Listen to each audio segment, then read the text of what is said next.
Hold on to your hats, folks, because we're diving into a story that has captured the world's attention for nearly a quarter century: the rise and reign of Vladimir Putin. Picture it. It's December 31st, 1999, and Russian President Boris Yeltsin, with an unexpected announcement, shakes the nation awake. He declares, right there on television, that he's stepping down, passing the torch to his then Prime Minister, a quiet ex-KGB officer named Vladimir Putin. Fast forward to today, and Putin is still the central figure in Russian politics. As 2024 draws to a close, his grip on power seems more unyielding than ever. Russia's military forces are holding their ground in a drawn-out conflict in Ukraine, particularly in the embattled Donbas region.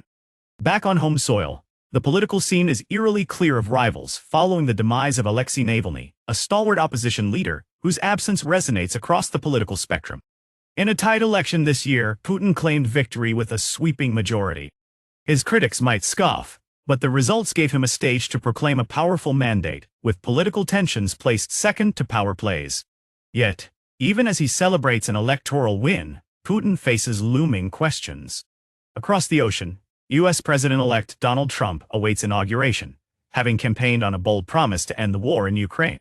While his strategy is anyone's guess, one thing is certain: Trump aims to act swiftly. "I want to end the war, and I want to do it quickly," Trump stated in Arizona. In this fast-paced diplomatic chess game, Moscow's room stayed notably silent after Trump's election win. No champagne toasts there.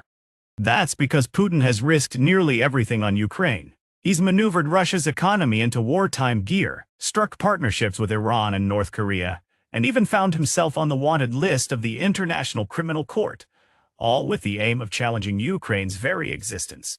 Nevertheless, Trump and Putin share some curious ground. Recall their Helsinki summit in 2018, a spectacle of defied norms and strongman posture.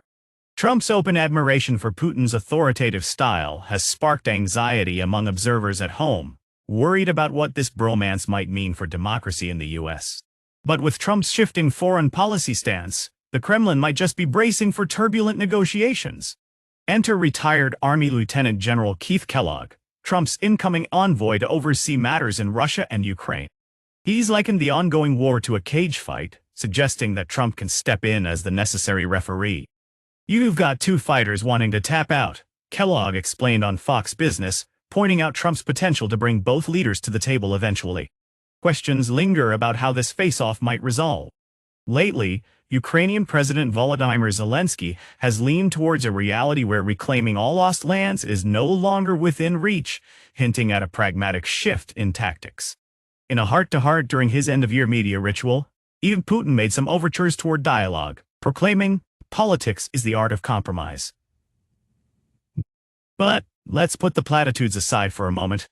While Putin delivered these lines, he was simultaneously cementing his control, using the platform to project power both domestically and across borders to the incoming US administration. Consider his response to an NBC reporter questioning him about Syria. Despite the regime of Bashar al-Assad recently fleeing into Russian arms, Putin maintained Russia's strategic sway in the region.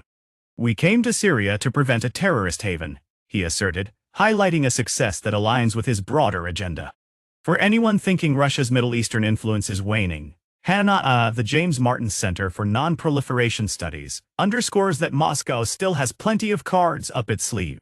Its role within the UN Security Council remains a formidable tool, especially in contexts like helping shape Syria's future governance.